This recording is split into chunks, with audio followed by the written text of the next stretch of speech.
ஜோதிடத்தின் பரிணாம வளர்ச்சி ஏஎல்பி ஜோதிடம். ஏஎல்பியில படிங்க, உங்க வாழ்க்கை உங்க கையில. பழனிமலை சித்தர்களால் 18 வகை மூலிகை மற்றும் கங்கை நீர் கொண்டு தயாரிக்கப்பட்டது கிரியா விபூதி சோப். வாழ்க்கையில் நொந்து போயிட்டேன் சார், வெந்து போயிட்டேன்னு சொல்கிறவங்க, அல்லது எனக்கு செவ்வாய் தோஷத்தை என்ன பரிகாரம் பண்ணாலும் நீக்க முடியல சார்ன்னு சொல்கிறவங்க,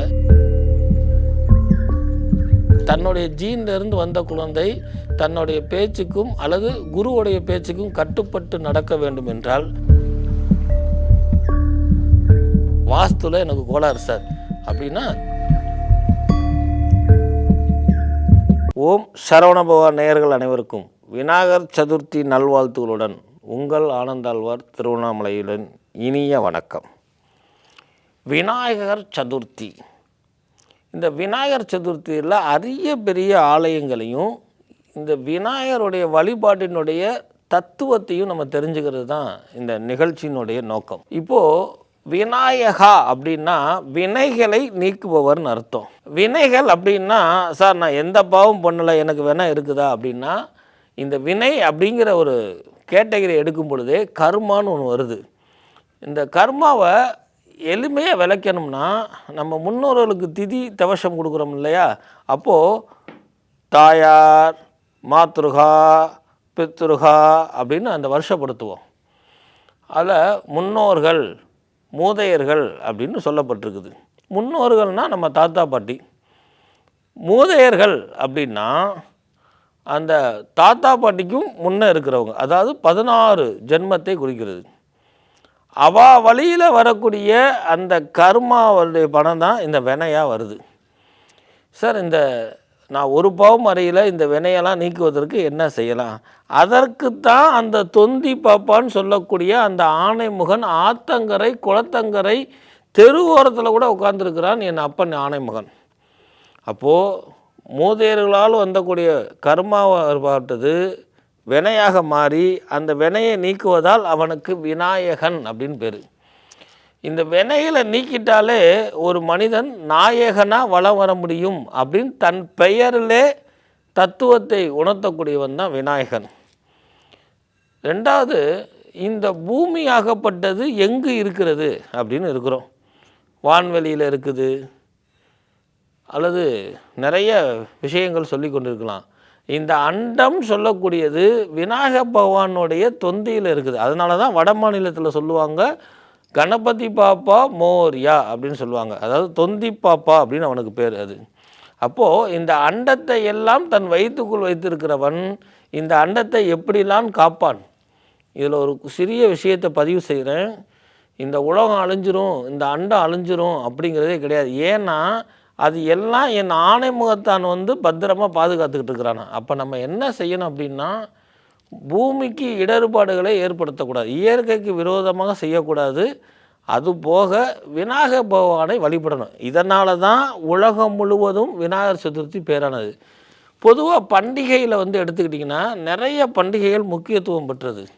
ஆனால் விநாயகர் சதுர்த்தி மட்டும் கண்டம் சொல்லக்கூடிய, இப்போது நீங்கள் ஒரு பூலோகத்தில் வரைபடத்தில் எடுத்திங்கன்னா, நமக்கு தெரிஞ்சு யூஎஸ்ஏ கன்னடா இப்படி சொல்கிறோம் இல்லையா. நான் என்ன சொல்கிறேன்னா, அந்த வரைபடத்தில் எங்கு பார்த்தாலும் இந்த விநாயகருடைய திருவிழா கொண்டாடப்படும். ஏன் அப்படின்னா, இயற்கைக்கு முக்கியத்துவம் கொடுக்கக்கூடியவன் விநாயகர் பகவான்.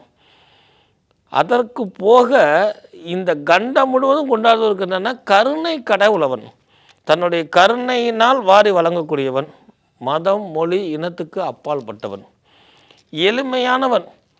சார், எளிமையானவனுக்கு உதாரணம் சொல்லுங்களேன். ஏன்னு கேட்டால் வர்ணனை பெருசு கிடையாது, விவாதம் பெருசு கிடையாது, தன்னுடைய முக்கியத்துவம் அதுக்கு தான் சொல்லி வச்சாங்க. கை நிறை கணபதி அப்பமோடு அவுள் பொறி. இந்த ஆனந்தாழ்வாருக்கு வேலை இல்லடா, சாப்பாட்டுக்கு வந்துட்டான்னு நினைக்கலாம். அல்ல நேயர்களே, கை நிறை கணபதின்னா கை நிறைய ஒரு சாம்பலை பிடித்து வை, ஒரு சாணத்தை பிடித்து வை, ஒரு மஞ்சளை பிடித்து வை. கொலக்கட்டை மாவு இருக்குல்ல, அந்த கொலக்கட்டை மாவை கூட அப்படி பிடிச்சிங்கன்னா அது விநாயகராக மாறிடுமா. அப்படி விநாயகரை வந்துட்டாருங்க. அவருக்கு என்ன செய்யணும்னா, அப்பம் முடு அவுள் பொறின்னா, அவுள் பொறி இருக்கு இல்லையா, அதை நிவேதானம் பண்ணாலே அவன் மனம் குளிர்ந்துருவானா. முடியுமானால் அப்பம், அப்பம்ங்கிறது இனிப்பு, இனிப்பு சுக்கிரனுக்கு உகந்தது. சுக்கிரன் தான் நல்ல அழகான மனைவியை கொடுக்கறது, தொழிலில் பாக்கியத்தை கொடுக்கறது, பொருளாதாரத்து சேமிப்பு தன்மை கொடுப்பது, காசு பணத்தை கொடுப்பது. அப்போ விநாயக பகவானை நினைக்கிறப்பயே சுக்கிர பலம் நமக்கு கிடச்சிருது. அப்படிங்கிறக்காக தான் கை நிறை கணபதி அப்பமோடு அவுள் பொறின்னா. ஸோ இந்த விநாயகரை வந்து இவ்வளோ எளிமையாக நம்ம முன்னோர்கள் வச்சாங்க. இன்னொன்று, இந்த வினைகளெல்லாம் தீர்க்கிறதுக்கு ஆலயமாக பரிகாரமாக கோயிலாக நிறைய நம்ம பண்ணிக்கிட்டு இருக்கிறோம். ஆனால் வினையை தீர்க்கிறதுக்கு நான் எங்கு வேணால் இருக்கிறேன்னு சொல்லக்கூடிய ஆத்தங்கரை குளத்தங்கரையில் அமைந்திருக்கும் பிள்ளையாரேன்னா. இப்போது ஆத்தங்கரையில் விநாயகர் வந்து உட்காந்துருக்கிறாருன்னா நம்ம குளிக்கிறத பார்க்குறக்கா உட்காந்துருக்கிறார், நம்ம நகைச்சுவாக பேசுகிறோம். அல்ல. இப்போது ஜலம் அப்படின்னா தீர்த்தம். அந்த தீர்த்தமாகப்பட்டது என்னன்னா நம்மளுடைய தோஷத்தை நீக்கக்கூடியது. அதே தீர்த்தம் கூடிருச்சுன்னா ஜலதோஷமாக மாறிடும். ரொம்ப மழையில் நனைஞ்சா ஜலதோஷம் ஆயிடுது. ஏன் இப்போ சம்மந்தம் இல்லாமல் சொல்கிறேன்னா, இப்போ எங்களுக்கு பேர் வாத்தியார்னு பேர். இப்போ நாங்கள் கோயிலில் இருக்கும் பொழுது நீங்கள் ஒரு பூவையோ அல்லது ஒரு ஸ்வீட்டையோ கொண்டு வந்து கொடுத்தா நாங்கள் ஜலம் தொளிச்சு வாங்குவோம். அப்போ என்னன்னா, கண்ணுக்கு தெரியாத தீட்டு இருந்தாலும் அதை நீங்கி விடுகன்னு அர்த்தம். 2 துளி ஜலத்தில் வந்து அதை நீக்கப்படுது. அப்போது ஆத்தங்கரை குளத்தங்கரையில் குளித்தோம்னா நம்ம பாவம் ஃபுல்லாக எடுத்துக்கிறோம். அதனால தான் கங்கா ஸ்தானம் பண்ணு, காவேரியில் நீராடு அப்படின்னு சொல்லியிருக்கிறாங்க. ஒரு காலம் அந்த காவேரி தாயோ கங்கையோ அல்லது நம்மளுடைய புனிதமான எண்ணம் அந்த ஆற்றோட கலக்கணும். குளிக்கும் பொழுது ஒரு மனதாக குளிக்கணும். கிரிவலம் போகும்பொழுது ஒரு மனதாக இருக்கணும். நம்ம அந்த மாதிரி செய்யாமல் எதையாவது ஒன்று நினச்சிட்டு வந்துட்டோம்னா, என் அப்பன் ஆணைமுகன் அந்த குளத்துக்கரையில் உட்காந்துருக்கிறானா, அவனை பார்த்து இப்படி குத்திக்கிட்டோன்னு வச்சுக்கோங்களேன், உடனே அவங்க இதெல்லாம் நீக்கிடுதான். அதுக்காக உன்னுடைய தோஷத்தை நீப்பதற்காக என்னுடைய அப்பன் ஆத்தங்கரையில் உட்காந்துருக்கிறான். எவ்வளோ கருணை கடவுள். அதனால தான் ஆத்தங்கரை குளத்தங்கரையில் அமைந்திருக்கும் பிள்ளையாரே அப்படின்னா. அது தம்பி வாழ்க்கையில் பாவம் பண்ணிக்கிட்டே இருக்காத, நான் இருக்கிறேன்னு சொல்கிறான். நான் நீக்குவேன்னு அவன் சொல்லவே இல்லை. ஏன்னா ஜென்ம கருணாவை அனுபவிச்சே ஆகணும். ஆனால் ஜென்ம கருமாவில் கஷ்டப்படாமல் ஒருத்தர் வாழணும்னா விநாயகர். இது எப்படி சார் சாத்தியம் அப்படின்னா, நீங்கள் எழுதும் பொழுது பிழை இல்லாமல் இருக்கணும்னா உந்துதல் சக்தி தேவைன்னு சொல்லி அதுக்கு எழுதுகிறோம். அதுக்கு அந்த வரக்கூடிய அந்த சுழியாகப்பட்டது விநாயகரை குறிக்கும் இல்லையா? அடுத்ததாக வந்து பார்த்திங்கன்னா, இன்றைக்கி கூட நவநாகரிகமான கார்கள் வாங்கினா கூட ஒரு விநாயகர் பொம்மையை அல்லது விநாயகர் சிலையை நம்ம ஒட்டலாம். சார் நான் ஒட்டலை சார், என் வண்டியில் வந்து எந்த ஒரு விநாயகர் எதுவும் கிடையாது சார் அப்படின்னு சொல்கிறவங்களாம் உங்களுடைய ஹெட்லைட்டில் போய் பாருங்களேன், ஒரு கருப்பு ஸ்டிக்கர் ஒட்டியிருக்கும், அதில் விநாயகர் படம் இருக்கும். இந்த நிகழ்வை பார்த்தவங்க எல்லோரும் கூர்ந்து போய் கவனித்து பாருங்கள். கிடந்து உங்கள் ஹெட்லைட்டில் இருக்கக்கூடிய அந்த கருப்பு ஸ்டிக்கர். அப்போ என்ன சொல்கிறேன்னா, எங்கும் விநாயகர் மையம் இல்லை, உன்னை அப்பவும் பாதுகாக்கக்கூடியவன் என் அப்பன் ஆணைமுகனே அப்படிங்கிற ஒரு அரிய பெரிய நிகழ்வு. நேயர்கள் அனைவருக்கும் அரிய பெரிய விநாயகரை பார்ப்போம். நிகழ்கால வாழ்க்கையில் நிறைய இன்பங்களும் இருக்குது, துன்பங்களும் இருக்குது. நம்ம கஷ்டம்னு சொல்லக்கூடாது. என்ன சார், நம்ம பயன்படுத்தக்கூடிய பொருளில் நிறைய சிரமம் இருக்குது. இதற்கெல்லாம் ஒரு விநாயகர் கோயில் இருக்குதா? இருக்குது. ஃபஸ்ட்டு செல்ஃபோன் அதிகமாக யூஸ் பண்ணுறேன் சார் செல்ஃபோனே இல்லாமல் என்னால் இருக்க முடியல சார், தெரியாமல் செல்ஃபோன் வாங்கிட்டேன் சார் அப்படின்னு சொல்கிறவங்களாம் செல்ஃபோன் விஷயத்தை குறைக்கிறதுக்கு ஒரு அரிய பெரிய ஆலயம், அதுவும் விநாயகருடைய ஆலயம் அப்படின்னு எடுத்துக்கிட்டிங்கன்னா, சேலத்தில் சுகவனேஸ்வரர் கோயில் அப்படின்னு ஒரு கோயில் இருக்குது. இந்த ஆலயத்தில் இருக்கக்கூடிய விநாயகருக்கு பேர் நம்ம மகாபாரதத்தை சொல்லி கொடுத்த வித்யாசாகர் அப்படின்னு சொல்லக்கூடியவர். அவர் சொல்லி தான் இவர் இந்த விநாயகர் பெருமானை அந்த கொம்பை உடைச்சி அந்த வேத சாஸ்திரங்களை எழுதுனதான் ஐதீகம். இந்த ஆலயத்தில் மட்டும் விநாயகரும் அந்த வித்யாசாகரும் சேர்ந்து இருக்கிறாங்களாம். ஸோ செல்ஃபோன் பயன்பாடு அதிகமாக பயன்படுத்துகிறவங்களாம் இந்த ஆலயத்தில் போய் வணங்குனீங்கன்னா செல்ஃபோன் பயன்பாடு குறையும். ஏன் சார் செல்ஃபோனுக்கும் இந்த விநாயகருக்கும் தொடர்பு படுத்துறீங்க அப்படின்னா, பிறர் பேச்சை கேள் அப்படின்னு உணர்த்தக்கூடியது. பிறர் பேச்சை செவி கொடுத்து கேட்டு உன் சுய புத்தியில் இறங்கினால் உன்னுடைய பொருளே ஊன்றுகோலாக இருக்குன்னு அரிய பெரிய ரகசியத்தை உணர்த்தியவன். இப்போ செல்ஃபோன் சொல்கிற பேச்சு தான் நம்ம எல்லாம் கேட்டுக்கிட்டு இருக்கிறோம். தாய் தந்தையர் பேச்சையும் பிறர் பேச்சையும் நம்ம கேட்காதனால தான் செல்லுங்கிறதுக்கு அடிமையாகி சொல்லு இல்லாமல் போயிடுறோம். அப்போ அந்த சொல்லக்கூடிய அந்த வேத ரிஷியோடைய தன்னுடைய உடலினுடைய ஒரு பகுதியாக கொம்பை உடைத்து எழுதுவதால் இருக்குது. இந்த இடத்துல ஏன் இந்த செல்ஃபோனுக்கு இந்த விநாயகரை எடுத்தேன் அப்படின்னா, மனிதனுடைய தன்னுடைய பலம் வந்துருச்சு, அறிவு பலம் வந்துருச்சுன்னா தன்னுடைய உடல் பகுதியை யூஸ் பண்ணலாம், வேறு பகுதி தேவையில்லை. அப்போ செல்ஃபோன் இல்லாமல் வாழ்ந்த காலமும் உண்டு. செல்ஃபோனுக்கு எதிரி அல்ல. நிறைய குழந்தைகள் செல்ஃபோனால் பாதிக்கப்பட்டு அவங்க மன அழுத்தத்தில் இருக்கக்கூடிய பெற்றோர்களுக்கெல்லாம் இந்த ஆலயத்துக்கு ஒரு தடவை சென்று அவருக்கு ஒரு அர்ச்சனை பண்ணுங்கோ, உங்களுக்கு அந்த செல்ஃபோனுடைய தாக்கத்தை இந்த ஆனைமுகன் குறைப்பான்னு சொல்லி சேலம் சுகவனேஸ்வர் கோயிலில் இருக்கக்கூடிய விநாயகருக்கு செல்ஃபோனை குறைக்கக்கூடிய அரும்பெரும் ஆற்றல் அவருக்கு உண்டு. ஏன்னா செல்லுக்கும் சொல்லுக்கும் தொடர்புடையவன், அந்த சொல்லை கேட்கக்கூடியவன் செல்லை யூஸ் பண்ண மாட்டான் என்கிற தத்துவத்தை உணர்த்தக்கூடிய விநாயகர் இந்த விநாயகர். அடுத்ததாக பார்த்திங்கன்னா பொல்லா பிள்ளை அப்படின்னு சொல்கிறோம். என் குழந்தை பொல்லா பிள்ளை, எனக்கு தெய்வம் ஏதாவது செய்யணும்னா அவனையும் நம்ம பொல்லா பிள்ளை அப்படின்னு சொல்கிறோம். கிடையாது. சிதம்பரத்துக்கு பக்கத்தில் திருநாரையூர் அப்படின்னு ஒரு ஆலயம். இங்கே இருக்கக்கூடிய விநாயகருக்கு பேர் பொல்லா விநாயகர்னு பொல்லா பிள்ளை விநாயகர்னு அர்த்தம். ஏன் அவருக்கு அந்த பேர் வந்துச்சு அப்படின்னா, எப்பேரிப்பட்டவன் வந்தாலும், ரோகி வரான், துரோகி வரான், வினோதம் வரான், கோபக்காரன் வரான், தெய்வத்தை பிடிக்கும் ஆனால் திட்டிட்டு வருவான், இல்லை அவர் மேலே கல் எறிஞ்சிட்டு வரான், எப்பேரிப்பட்ட பிள்ளையாக இருந்தாலும் நீனு என் பிள்ளை தாண்டா அப்படின்னு அவர் அணைச்சிக்கிறாராம். எப்படி? இந்த ஆனந்தாழ்வாராகியவன் பொல்லாதவன், அந்த பொல்லாதவன் போய் அங்கே போனால் கூட நீ பொல்லாதவனாக இருந்தாலும் உன்னை அவர் அணைச்சிக்கிறதுனால பொல்லா பிள்ளையும் ஏற்றுக்கொள்வதால் அவனுக்கு பொல்லா பிள்ளையாருன்னே பேர் வந்தது. அது இதை ஏன் நான் இந்த இடத்துல பதிவு செய்கிறேன் அப்படின்னா, தன்னுடைய குழந்தை, தன்னுடைய ஜீன்லேருந்து வந்த குழந்தை தன்னுடைய பேச்சுக்கும் அல்லது குருவுடைய பேச்சுக்கும் கட்டுப்பட்டு நடக்க வேண்டும் என்றால் பொல்லா பிள்ளையாரை வணங்குங்கள். உங்கள் பிள்ளையை பொல்லாப்பு சொல்லாதீர்கள். எந்த பிள்ளைகளை அதட்டுவதை காட்டிலையும் தட்டி கொடுத்து பேசி வேலை வாங்கக்கூடிய தன்மை உண்டு. இந்த பொல்லா பிள்ளையார் கோயில் போங்க. அடங்காத குழந்தையும் அடங்கும், பாடாத குழந்தையும் பாடும், படிக்கக்கூடிய குழந்தையும் படிக்கும். ஸோ இந்த பொல்லா பிள்ளையார் இந்த அரிய பெரிய நிகழ்வு சிதம்பரத்துக்கு மிக அருகில் இருக்கக்கூடிய அற்புதமான ஆலயம். அடுத்து சார், இப்போது இசை ரொம்ப ஆர்வமாக இருக்குது. அந்த இசையை கற்றுக்கணும் அல்லது கற்றுக்கிட்டு அரங்கேற்றம் பண்ணணும்னா சிதம்பரம் நடராஜரை போய் பார்க்கணும். ஆனால் இசையை கற்றுக்கிறதுக்கு ஒரு வேணும். என்ன சார் வேணும்?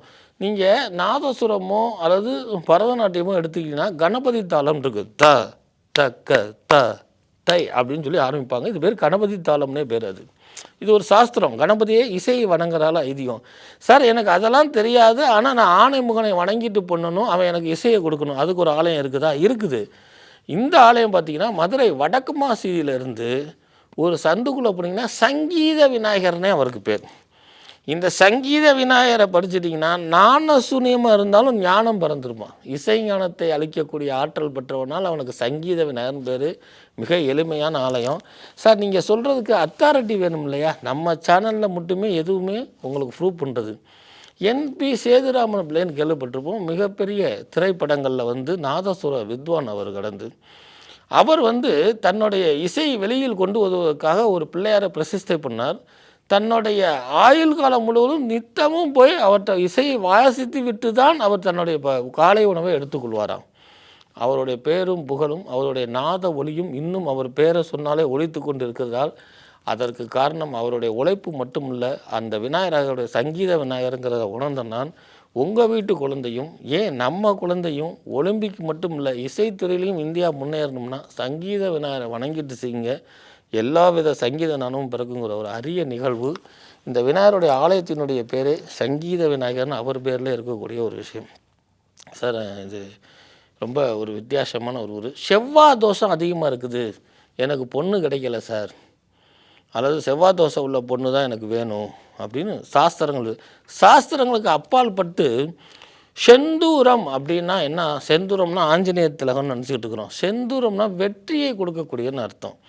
அந்த மாதிரி வாழ்க்கையில் நொந்து போயிட்டேன் சார், வெந்து போயிட்டேன்னு சொல்கிறவங்க, அல்லது எனக்கு செவ்வாய் தோஷத்தை என்ன பரிகாரம் பண்ணாலும் நீக்க முடியல சார்ன்னு சொல்கிறவங்க, இன்னுமே வாழ்க்கையில் நான் வெற்றியே சுடன்னு நினைக்கிறவங்களாம் திருவண்ணாமலையில் அண்ணாமலையார் கோயிலுக்கு போகிறப்போ அம்பாள் சன்னதி உண்ணாமுலையம்மன் அப்படின்னு சொல்லக்கூடிய அந்த அம்பாளுடைய சன்னதிக்கு போகிறதுக்கு முன்னாடி செந்தூரம் உடுத்தி கொண்டு விஜயராக கணபதி அப்படின்னு பேர்.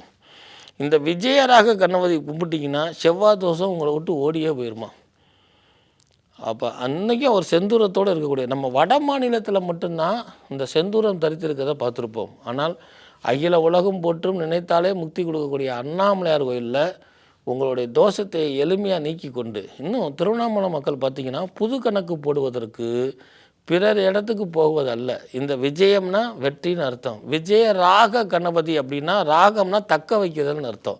உன்னுடைய வெற்றியை தக்க வைத்துக்கொள். வாழ்க்கையில் மட்டுமல்ல, படிப்பில் மட்டுமல்ல, பொருளாதாரத்தில் மட்டுமல்ல, உன்னுடைய வாழ்நாள் முழுவதும் உன் வெற்றியை தக்க வைத்துக் கொள்வதற்கு விஜயராக கணபதியே துணை இருக்கிறான்னு சொல்லக்கூடிய அற்புதமான ஒரு நிகழ்வு இந்த விஜயராக கணபதி. சார் வாஸ்து குறைபாடு இருக்குது சார், எனக்கு இந்த வாஸ்துவில் வந்து ஈசானிய மூலை சரியில்லை, பள்ளமாக இருக்கணுங்கிறாங்க, மேடாக இருக்கணுங்கிறாங்க அப்படின்னு. வாடகைக்கு வாஸ்துவே கிடையாது. அப்படி பார்த்தா ஊரில் ஸ்தலம் ஸ்தாபனம் ரெண்டு சொல்கிறேன். ஸ்தலம் அப்படின்னா நம்ம வாழக்கூடியது, ஸ்தாபனம்னா நம்ம கடை. எத்தனை கடை இன்றைக்கி வாஸ்துவோடு இருக்குது சொல்லுங்கள் பார்ப்போம். வாஸ்துக்கு நான் எதிரி அல்ல. வாடகைக்கு சொந்த வீட்டுக்காரன்னா அது வாஸ்து பார்க்கணும். நம்ம போட்டு குழப்பிக்கிறோம், எதுக்கு பார்க்கணும்னு தெரியாமல் எல்லாத்தையும் போட்டு குழப்பிக்கிறோம்.